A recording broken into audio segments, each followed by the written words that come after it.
thank God for the lighthouse. Lord, I owe my life to Him. You see, Jesus is the lighthouse. And from the rock we did, and shone His light of love around me. And I really see just what it wasn't for the lighthouse. Tell me where was my defeat? I shall not slide. Examine me, O Lord, and prove me. Try my reins and my heart. For thy loving kindness is before mine eyes, and I have walked in thy truth. I have not sat with vain persons, neither will I go in with dissemblers. I have hated the congregation of evildoers, and will not sit with the wicked. I will wash mine hands in innocency. So will I compass thine altar, O Lord, that I may publish with the voice of thanksgiving, and tell of all thy wondrous works. Lord, I have loved the habitation of thy house, and the place where thine honor dwelleth. Gather not my soul with sinners, nor my life with bloody men, in whose hands is mischief, and their right hand is full of bribes. But as for me, I will walk in mine integrity. Redeem me, and be merciful unto me. My foot standeth in an even place. In the congregations will I bless the Lord. Church, say amen. Amen. Give Lord a hand clap for His word.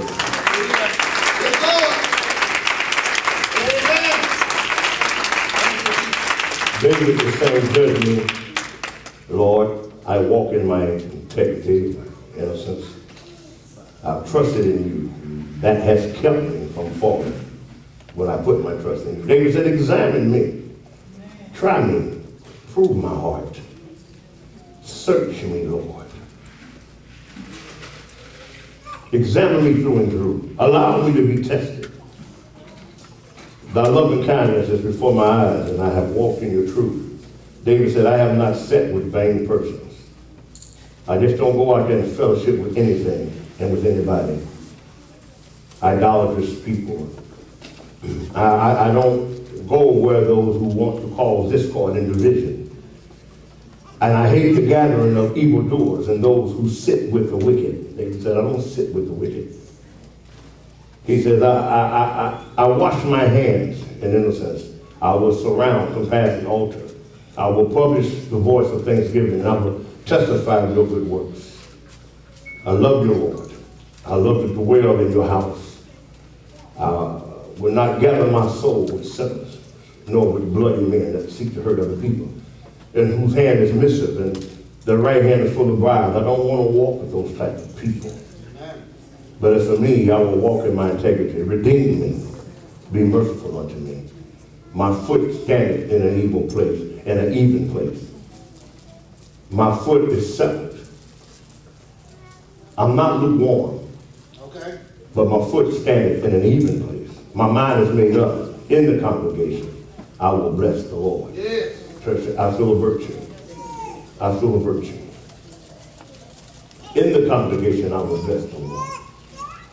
I feel a virtue. In the midst of your people, I will bless you. That's right. Amen. If you love God, we're going to find you in the congregation somewhere, somehow. If you love God, you won't forsake the assembling of yourselves together, as the manner of some say. Somebody say, why do we go to church and fellowship? Because you love God. Amen. I feel a virtue. Because you love God and you love his people. The disciples did what they did, then they went to their own company. This should be your own company. You know, there's that commercial that say, I got folk, you should have folk too, in the congregation of the righteous. Amen. Praise God. Well, we exalt the mighty name of Jesus. Amen. Well, we hear the word of God and we feast off his word. But I want to talk to you today about troubleshooting. For those of you that are in mechanics or you fix things, You work on things and you understand troubleshooting. When you troubleshoot something, when your car breaks down, computer or whatever it is that you have, when it breaks down, you have to find the problem. And in business, they would call this, they would get the committee together and they brainstorming. It's the same, similar thing. But in troubleshooting, especially with the car, for instance, if the car won't start, you take it to a mechanic that understands the troubleshooting process. He's not going to charge you anything at first. He said, let me check it out.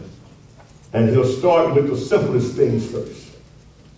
He might try the ignition to see if it works. If it doesn't get any firepower, he'll go down to the starter, maybe, see if the starter's connecting. Then maybe he'll try the battery, see if it's getting a proper charge.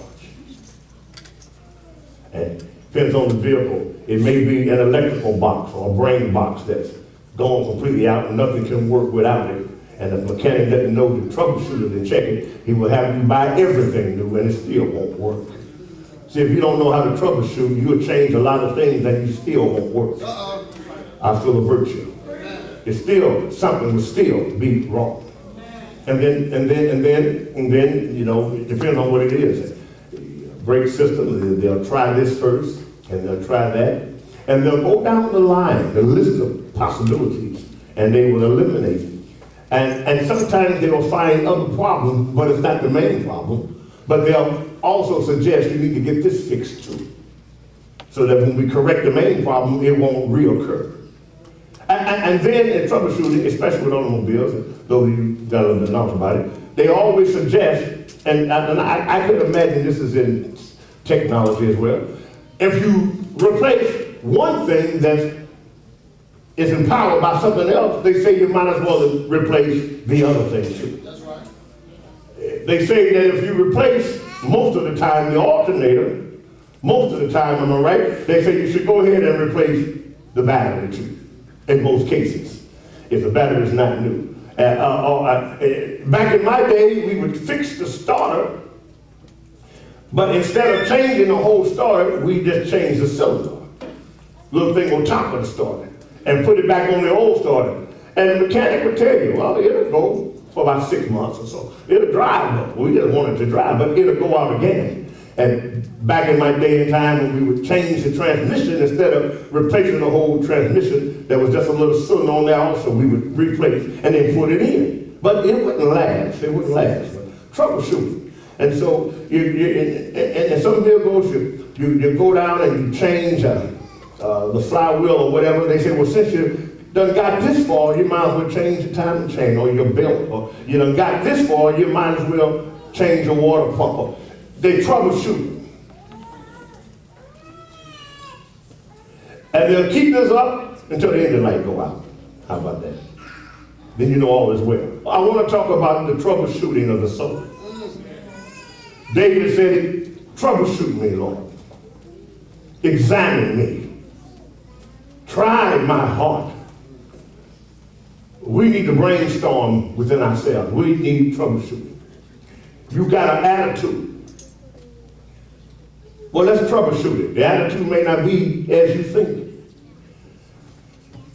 We may be thinking you got an attitude because you don't like the way people talk to you, but when we get through troubleshooting, it ain't got nothing to do with that. Okay. See, your mind is focusing on something that happened to you in the past, and you never got over it. And at times when you think about it, you rise up, and that attitude is spilled over on everybody that comes your way. But you wouldn't know it unless you troubleshoot. Examine yourself. Why do you respond the way you do? Why do you feel the way you do? I feel a virtue. What's the real reason why you're angry or upset or feel this way? I feel a virtue. My goodness. I feel a strong virtue because somebody's had this conversation. Someone's been thinking this way very recently. Maybe this morning, maybe last night. My God, you got to understand why you feel this way. For some people, you can never be right because the way you're thinking is always wrong. And no matter what you do, you're not right because their frame of thinking is wrong. Why do you respond the way you do? Why is it hard for you to believe and trust people? Troubleshoot. Trace it back. And as you're tracing it back and you're going over certain things, be honest with yourself. And you don't want to patchwork it because if you just patch it up, it's going to occur again. And while you're trying to examine yourself, the Holy Ghost is a light to our soul.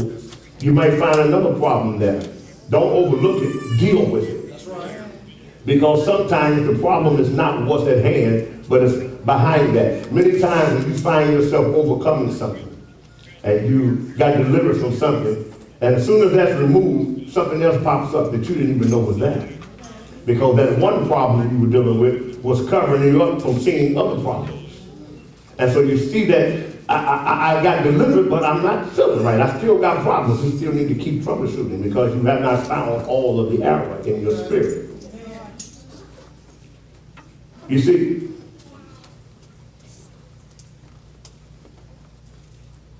you have to examine yourself, the scripture says. Lord, show me. Why do I always get upset when I see certain people? I feel a virtue. Some people make some people skin crawl. They hate to be around them. But it's not that they necessarily have done anything always. It could be something in you that's not right. It could be your misconception of that individual. Troubleshooting. Be careful when you put something on God. Troubleshoot it first, because you might find out at the end of your troubleshooting, God got nothing to do with it. The Holy Ghost says a lot of people move, you make statements, you do things because you're angry, because you're frustrated. Whenever you are hurt and your spirit is wounded and bruised, and there are faults or problems in your life that you have not dealt with, and it affects your frame of thinking, never make major decisions based on emotions that have not been proven. Because every decision you make will be wrong. And it will take you down a valley of unnecessary trials and tribulations. The Holy Ghost says, never make decisions that are against your will as a whole. I'm not talking about let your will be done, not mine. When the will of God comes, if you don't like it, well, you have to submit to God's will. But never be forced to walk in a way which is not you. Understand what I mean by that. If something is not right, don't be afraid to say, I need understanding. If you're doing something and you really don't want to do it, don't be afraid to say, that's not what I want to do. Okay. If you want to make a stand for something, but you are afraid and you don't make that stand, listen, every decision you make after that will be wrong. In other words, when you give in to the wrong emotions and wrong feelings, and you make decisions based on those emotions and feelings, all of your decisions are wrong because they're not based upon your true heart. And you're going to continue to live your life on the surface, but behind the scenes, nobody knows the real you because you've never really stood up and acknowledged who you are. Amen. And sometimes who you are is not good. Amen. But at least you can deal with it.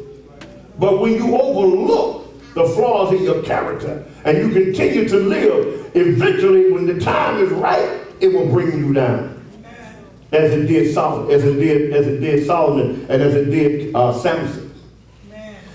Samson's first wife was a Philistine. He never consummated it, but God allowed it so he could destroy the enemy. And he gave a riddle that he told all of her countrymen, if you can guess this riddle, I'll give you some clothes. So they went to their sister, and they said, listen, you go to him, he's not one of us, and make him tell you the answer. So she went to Samson and said, tell me the riddle. Samson said, I'm not going to tell you, but she cried. You don't love me. She pressed on. You don't care about me. And he told her the riddle. And she, sure enough, went back and told her brothers, her countrymen. So when Samson came to the dinner, he said, who guessed the riddle? Everybody knew it. Everybody knew it. Oh, of course, that was the wrong mistake, because, you know, after that, it ended up to 1,000 of them getting killed with the jawbone of an ass.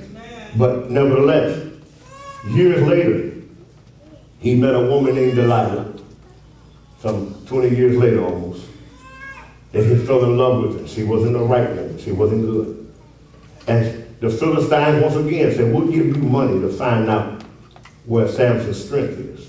His strength was in not cutting his hair. Samson had long hair not because it was right for a man to do, but he was under a special religious vow.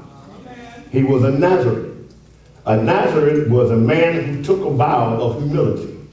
He didn't drink wine, didn't eat grapes, couldn't eat certain foods, and many times they walked with their hair uncut. It was a shame, but it was a sign of humility. And many times, once the vow was over with, then they'd cut their hair, and then they could eat regular again. But Samson was a Nazarene for life. He could never put a razor to his head. His whole life was one of humility before God. His hair wasn't for a fashion or a style. There was a religious purpose behind it. And the lady said, show me, tell me what your power is. And Samson cracked the joke. If you tie my hair up and put it on some poles and tie it up, whatever, tie it up at the end of the bed, I'll lose my strength. He went to sleep, she tied his hair up. She said, the Philistines are coming. He jumped up and ripped up the post and everything else. Then he said something else. If you do this and do that, I'll lose my power. And when he went to sleep, she did it. And then she said, the Philistines are coming. And he jumped up full of power again. Listen to how people play with you. Samson didn't even get it. The woman said, the Philistines are coming twice. His enemy. What kind of game is that to play? But see, he failed to troubleshoot his spirit. The third time she came to him, and she said, you don't love me. You don't care for me. And she started crying. You have no love for me. You don't care for me. And it pierced his soul. Sound familiar? Does it sound familiar? That's the same thing a woman did 20 years ago. And guess what he did? He gave in and said, my covenant is in my hair. I'm a Nazarene. I have a special vow before God from birth. You cut my hair, you got my strength.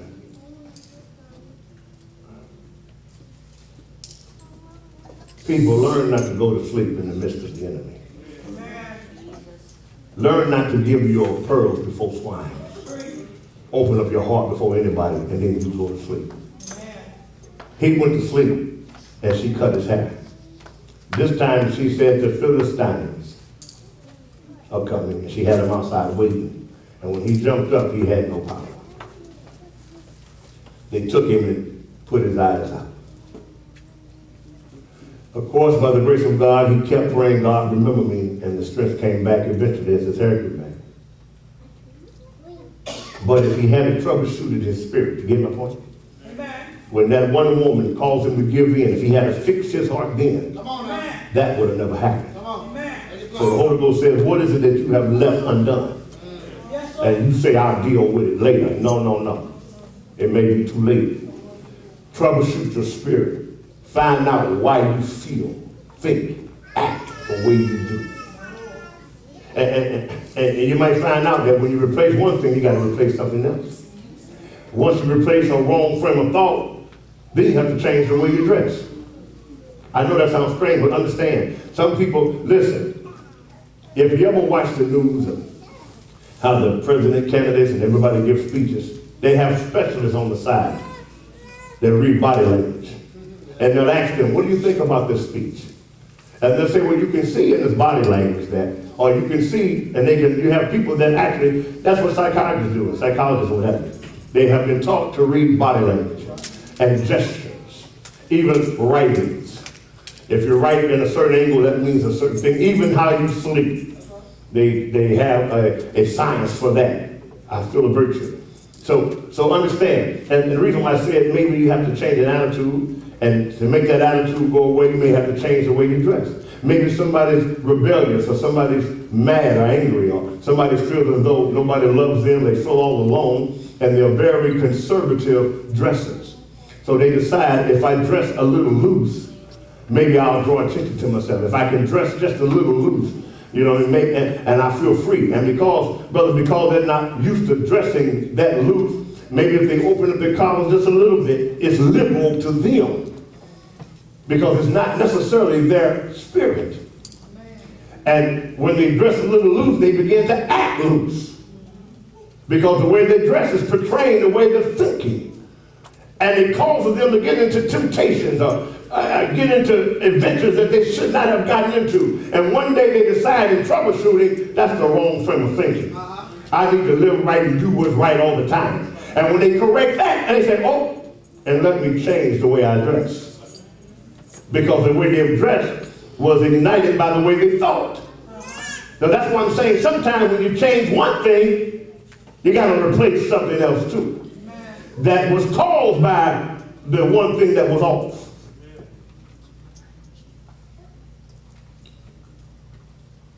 Am I making sense? I'm talking about troubleshooting your spirit. You cannot leave any stone unturned if you want to make it into the kingdom. Every word that proceeded out of your mouth, you shall I feel virtue. I'm saying something to somebody. I'm not going to ask who you are, but I guarantee you 100% that somebody's been thinking this, or you had this conversation. Actually, I'm going to take it back. I can't do that because it's true. It's true. You have to take a good look at yourself. Troubleshoot. Why are you angry? Why is it that you have this I don't care attitude? A lot of people that say they don't care, a lot of times they do care. But they say they don't care. They put on that front, troubleshoot it. Why are you putting on this front? It could be because you've been hurt so much all your life. You just don't want to be hurt again. So you figure you'll hurt somebody or throw it out there before they throw it back. And then you realize that you end up hurting innocent people that are not trying to hurt you. So then you have to do what? Troubleshoot. You go back and find out what caused you to be that way, and maybe you may have to forgive somebody. Let something go, and I'm going to give that to God. And in forgiving and letting it go, it brings you peace of mind. And in bringing you peace of mind, that attitude leaves. I feel a virtue. I feel such a constant virtue. Holy Ghost says some things you have to let go if you want to be delivered. You have to let it go. Somebody said, why is that? Because it's too heavy for you to bear by yourself. Give it to God. To let it go. Because you can't fix it necessarily. That's why you're still carrying it. But if you give it to God and say, God, help me to deal with this thing. Commit your ways to the Lord. He will establish your way of thinking. He will show you how to think. He will show you how to respond in that situation. When David was running for his life,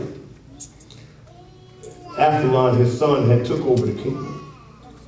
As he was riding out of the city, a man came and cursed him.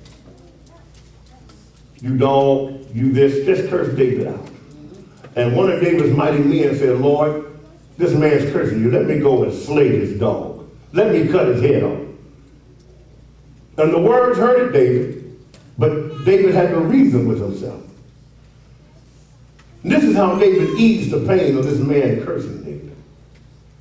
And David was king. He said, let the man go. He said, what more harm can he do? My own son is trying to kill me. So what is he? Lord, help me to look at it right. That's right. Jesus. Help me to look at it right and not judge things based on how I feel. Because listen, you can't go on how you feel, because sometimes our feelings are real, that is true, but sometimes they're based on misconception. And they are real. That's what we get up to the Holy Ghost upon me, and we say, you can't feel what I feel. You don't know what I feel. What I feel is real. Nobody's not saying that it's real, but the question is it right? Amen. The feelings of I feel a virtue is real, but is it right? Amen. Are your feelings righteous? To someone that can never let things go, you'll never make it right. Because they're always bringing it up to pass. Always bringing it up. You always get into the argument. You always, well listen, if I'm always, that means I'll never change in your eyes. Because no matter what, I'm always going to be. You're always. Well, now wait a minute now. This is a new day. It's not always unless you're always doing it. So you can't judge somebody on what they did yesterday if that pattern doesn't follow them today. I feel the virtue. And the Holy Ghost says a lot of times people bring that up is because, listen, and we've all been there, we don't like to be wrong sometimes. And it hurts us when we feel as though we're misunderstood. And you can never make peace and communicate with somebody when you are interpreting what they're saying without getting an understanding of what they're saying. Well, you just called me a liar. The word lie didn't come out of my mouth. But it felt like, but it felt like you was calling me a liar. No, let's not go there. Believe not every spirit, but do what? Don't act on what it felt like. If it feels like that, then learn how to use the words to bring it out to see if that's what it is. The Holy Ghost says when you're discussing, when you're trying to solve problems, you seek understanding. You don't go out and try to trap the person you're talking to. I feel a virtue. The Holy Ghost told me to tell you because, listen, when you're already guilty from the start, you can't talk to that individual. When your mind is already made up that they're guilty, ain't no sense in even talking to a person like that. Because their mind is blocked. They're not trying to pursue truth. They're trying to prove a point. And when people are trying to prove a point, they do everything to keep them from being wrong. You can say a statement and catch them right in it and they become speechless. But don't ring the bell because they're thinking. But what about, we ain't going over that way. Just admit that what you said wasn't right. I feel a virtue. Troubleshooting.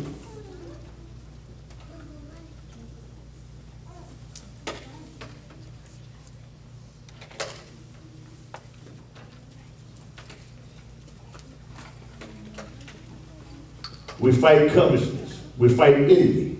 We fight strife. Many times you may have an inferiority problem. Even though to everybody else you look like the top of the world, but deep down inside, you feel inadequate. You feel like everybody's putting you down, maybe from childhood or from things you've gone through. And so you put up that image. And you're really doing good, but deep down inside,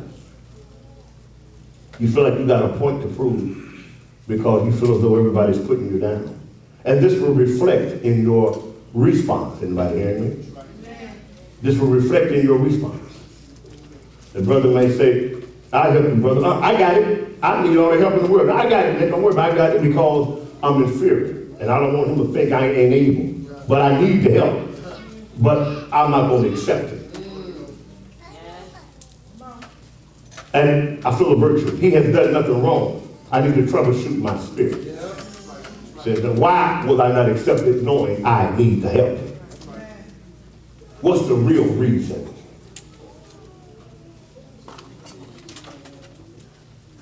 I feel a virtue. Well, we're talking and we're discussing and I'm very angry with you. But I understand. But he said nothing wrong. Why am I angry? Because deep down inside, I don't like being corrected. I take people correcting me personally as though they're putting me down. I've had to deal with that problem myself at times. Huh? That's why I tell family members sometimes, watch how you talk to me. because I get real on the edge. They could be expressing a concern, maybe, right? But I take it as a put down sometimes, you know, because I'm working and trying the hard as I can, and it hurts me to know that somebody feels as though maybe I'm not doing the job. It eats me alive. So I have to troubleshoot my spirit. What I do, first I discern to make sure their spirit's coming from the right place, because sometimes people do come from the wrong angle. And then I examine myself to make sure I'm doing the best I can do. And when I do that, when the thing comes again, it doesn't move me as bad, you see, because I fix whatever breaches that were in my wall. I understand. You understand what I'm saying? I might not be able to fix your wall, but I can definitely fix my wall. Did y'all understand that? So you might not be able to fix the walls of everybody you have to deal with, but you can definitely fill up the holes in your wall. So that the things that hurt you no more. You see, we troubleshoot ourselves and find out weaknesses too. You're dealing with people, you're dealing with loved ones, and it seems like no matter what kind of conversation you try to have, fireworks are about to go off. Pew! Pow! Pew! It started off with a decent conversation. Somebody is vexing the other person to the point whereby they just can't take it. Now, maybe neither one of you or somebody has to pray and get some strength and say, well, Lord, I can't take this no more, so let me troubleshoot. Why is this vexing me? Many times I tell y'all, when you get upset quickly, it's all right to hurt, but you have to learn to hurt without making judgments. In other words, we're human. We're going to hurt when something hurts us, but don't make a story.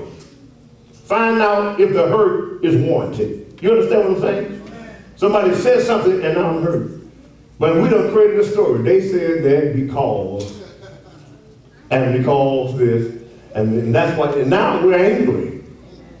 Now we felt the hurt, but we created a story, and when that person comes back in, they just smiling and laughing, and you looking like, you just did all this, and they looking at you like, did what? Then you find out that you really didn't have to be hurt, because what you thought they were saying, they wasn't saying it. That's why you have to try the spirit. But at the same time, you have to learn sometimes to be hurt, but don't make a judgment. Don't act on that hurt until you prove to see if it is what it is. You can't think for other people. Anybody hear me? And so the fireworks go off. You can't have a conversation without a big argument. So there's somebody that really wants to change will say, Lord, this ain't getting nowhere. So let me examine me. What is it in me that allows them to vex me like this? And God will show you. And then you fix that. Now the other person still may need help, but when that same situation rises up, it bounces right off of you. And maybe if they're sincere, then they'll be able to see themselves. Because if it bounces right off of you, that means that they're being moved by spirit. It's no longer affecting you. And so now they have to face themselves, because there's nothing to face with you, because you don't feed into it. You see? And because you troubleshooted your spirit and found out this is right, this is how it gets in. It hits me from here, it hits me there, it messes with my frame of mind. So God give me strength to block these things. Heal the holes in my spirit. And many times I tell you, when you get hurt like that, it's straight out because you have pride. Sometimes y'all don't understand that. But when the pride is in the way, pride means you kind of exalted. You can't get what? Hit. But when you're low, it goes right over you. Or you may feel a little hurt, but you're not moved to the point of being very angry because there's no pride to hit. Because you don't let it get into your heart. And to show you what I'm saying, the Bible says when a ruler rises up against you, what did it say to you? It says stay in your place. Why is that? Because if he's acting a fool, that's going to show him up. Then it says a soft answer turns away wrath. Am I talking right? Instead of acting a fool like they act a fool, a soft answer will make a person look at themselves. I'm not arguing with you. I'm tired of arguing with you. And you ain't even arguing. Pretty soon they're going to realize, look in the mirror, and it's just them arguing. You want to hit me? I'm like, yes you do, yes you do, yes you do. And I know something you might say, well, if you want me to, but you don't do it. And pretty soon they're going to realize that it's coming out of them. I'm talking about troubleshooting. Why do you act the way you act? Lord, examine me. Prove my heart. Try me. Help me to see me. And if there's anything that's not right, search me, Lord. Fix it. That I may stand in the congregation and testify. That I may freely give you praise. That I may walk in the love of God. That I may overcome all obstacles and cleanse me from my hidden iniquity. David said, you try me, Lord. You fix me. Try the reins of my heart. And many times what does Bishop say? I tell you, it's not what you said. Anybody knows what I say behind that? I want to know why you said it. Because it's not always what you say. But why did you say what you say? Because that's the motive behind the words that came out of your mouth. It could be a simple statement, but that statement could be deadly or very insulting. So why did you ask that? And the Holy Ghost told me to tell you that it is so true. You can incriminate yourself by the questions you ask. It can cause separation. It can cause division. It can cause a change of heart. And Abijah, I think his name was, the oldest brother of Solomon, came to Bathsheba and said, listen, you know I should have been king. I'm the oldest. But nevertheless, God gave it to Solomon. But you know that young lady that our father, King David, married, but he didn't touch her. She's still a virgin. Go ask Solomon and say, well, let me marry her. I really would like to marry her. At least I can marry her. He has the throne. And Bathsheba, the mother of Solomon, didn't see nothing wrong with it. But when she went back to Solomon, and he granted her, let her come in, she said, son, I want you to do something for me. And Solomon said, mother, whatever you want, I'll do it. She said, the young lady that was last with your father, give it to your brother to wife. Solomon, being wise, immediately stood up. It wasn't what she said. It was why she said it. Where did you get this from? Well, your brother asked for her. And he said he has spoken this unto his death. Why? He was the oldest brother. And if he would have married a woman that was with the father, then the people would have said, surely he should be the king. And Solomon knew it. So don't even, the Holy Ghost told me to tell you, get away from this. I was just trying to be nice, get up out of here. I was just trying to help, get up out of here. And Judah said, why are we going to, amen, pour this oil on, why is she pouring this oil on the Lord? When we could have took that money and gave it and sold that expensive oil and gave it to the poor. Yeah, Judas, you're the treasure. And Jesus said, man, shut up. She did this unto my burial. Because the only reason why you're talking about we can take that money and give it to the poor because you're a thief. Oh, the only reason you're talking is because you're a thief. The only reason you're asking questions is because you're envious. Because you're rebellious. You don't want to know. Why are you asking what you're asking? Examine yourself and troubleshoot. In the name of good. Jesus said, I have to die. And Peter said, you're not going to die. We love you. What do you got to say to that, Jesus? Jesus said, get behind me, Satan. Peter jumped back. He was only expressing love, but yeah, by the wrong spirit. If Jesus didn't die, we can't live. So don't get so broken down when you, in the name of trying to help, you say something demonic. And somebody says, what are you saying? Don't get so upset with them. First find out why it was offensive. And then you might understand you should have said what you said. I feel a virtue. I feel a virtue. Lord, show us our hearts. No man knows his heart by himself. Show us our ways. We're only coming this way once, and once we close our eyes, we cannot come back and correct. I feel a strong virtue.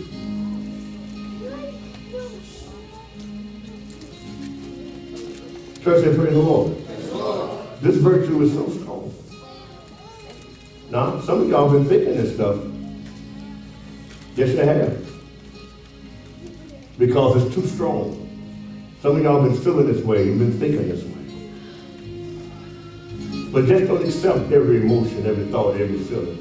Don't accept and don't sit down there and read a story of what people think about you. Examine these things. Weigh these things out. Don't be moved by every wind of doctrine, every wind of spirit, and don't believe everybody. You know how messed up people are today. I always tell you, before you ask somebody what is their opinion of you, make sure you got a good understanding of who you are yourself. Because out of envy and strife, they may tell you you don't need to do that because they don't want to see you advance.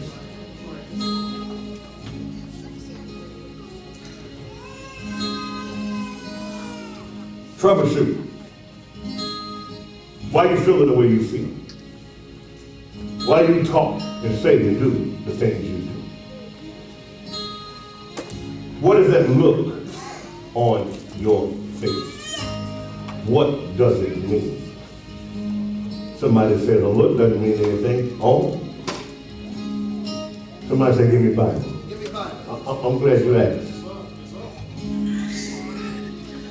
Cain, where is your brother? What you asking me for? I don't know where he is. What's wrong, Cain? Nothing. Oh, yes, it is. Why? Your face expression changed. Your countenance has changed. Huh? Oh, you all know it. When spirit moves upon you. You hear me? When a thought moves upon you, you're looking fine. All of a sudden, a person moves upon you. All of a sudden, oh yeah. Why you changing your face? What's causing you to change? Why are you looking that way? I feel a virtue. I feel a strong virtue. Lord, what do I need to say? I feel a strong virtue. Lord, I feel a strong virtue. I feel the presence of the Lord. Lord, minister. Heal. Ha!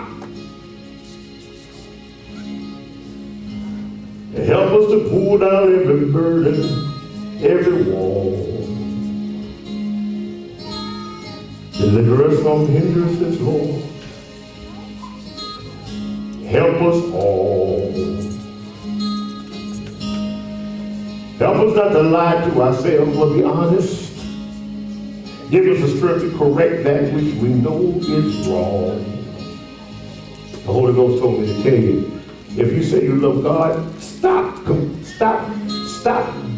through the same old thing unnecessarily. When you're going to wake up and be real with your only soul? You're praying with your only soul. Trust in God the right way and for real. Be honest with yourself. Sometimes we have to say, Lord, I haven't really trusted in you. I haven't really. I told me to tell you, if you say, Lord, I'm tired, but if you're tired, stop doing the same old thing that caused you to be tired. In order for God to help you, you got to let go of your ways and trust Him. And trust Him. And you can't live in fear. You have to let go because you ain't doing it. It's evident you can't fix it. I feel a virtue.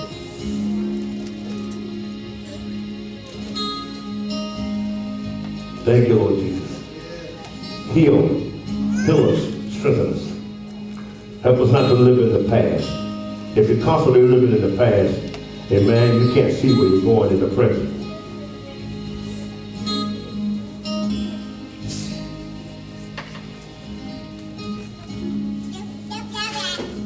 You use the past experiences to go forward, not to bring you down, to hold you back.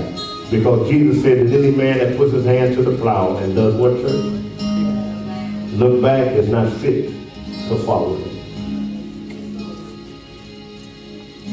Because when you're looking back, you're taking the momentum of going forward. When they would plow the oxen, they put the yoke up on the oxen and they'd have the wooden plow and the stick would go into the ground. And the oxen would go, but they had to lean forward in order for it to dig into the dirt. Almost like when you take a shovel, you got to lean forward, isn't that right? That's right. But if you're plowing and you look back, it takes the weight off the plow. And it can't quite dig the dirt, and it hinders the oxen from pulling. Well, if you're walking and looking back, you're going to hesitate a little bit because you don't see where you're going. That's right. Jesus said, I send you forward, not backwards. Pressing forward. And if you put all your pressure and momentum going forward, pretty soon the things behind you would break loose and let go. And you can walk in the newness of life. Old things have passed away and have become new. I once listened to a Zig Ziglar. He was a pretty good motivational speaker. Zig was like 400 something pounds. And he decided to lose weight. The first place he started losing weight was in his mind. And weight started dropping off. He was still kind of big, but the weight was dropping off. And he was in the store one day, and a little boy said, Mama, look at that big old man. And he turned around trying to find out who the man was. And then he realized it was him. But because he was losing weight, it was coming off, he no longer looked at himself as overweight. Because he'd already made up in his mind, I'm coming down. Yeah.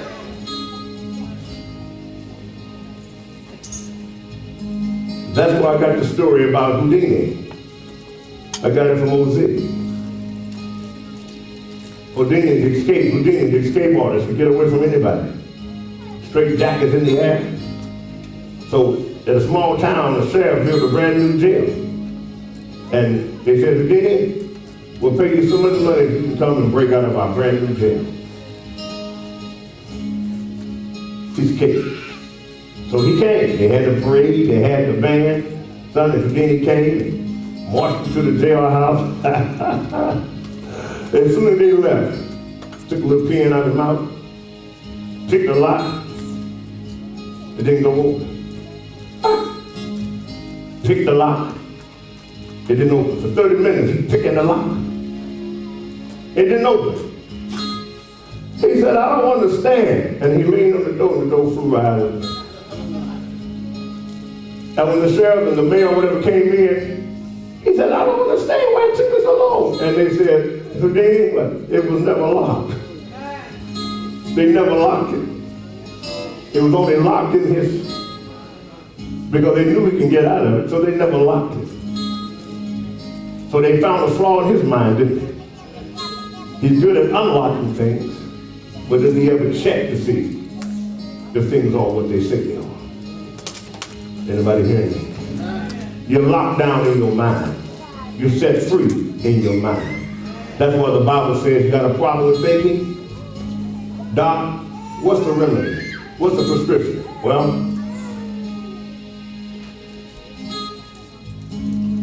here. Let this mind that be in Christ Jesus be also in you. Ha! Ask for the mind of Christ. Read the other scripture. They that keep their mind stayed on the Lord, He shall keep them in perfect peace. By the renewing of your mind. The mind is powerful. Be healed. Be healed. And remember, when you are moved by a bad spirit or anybody around you, and when you get involved and you get discussions with them, and you too in the out of order, you both have been moved by that spirit. When you submit to somebody that's been moved by a spirit, you're being moved by the devil too. Well, how do you know when the devil's coming in? Discern the atmosphere. And then you know. Church, say praise the Lord. Give a little hand up on. Precious God, we thank you, Lord Jesus. We appreciate it. And I pray that this word has been edified. In Jesus' name, we say amen.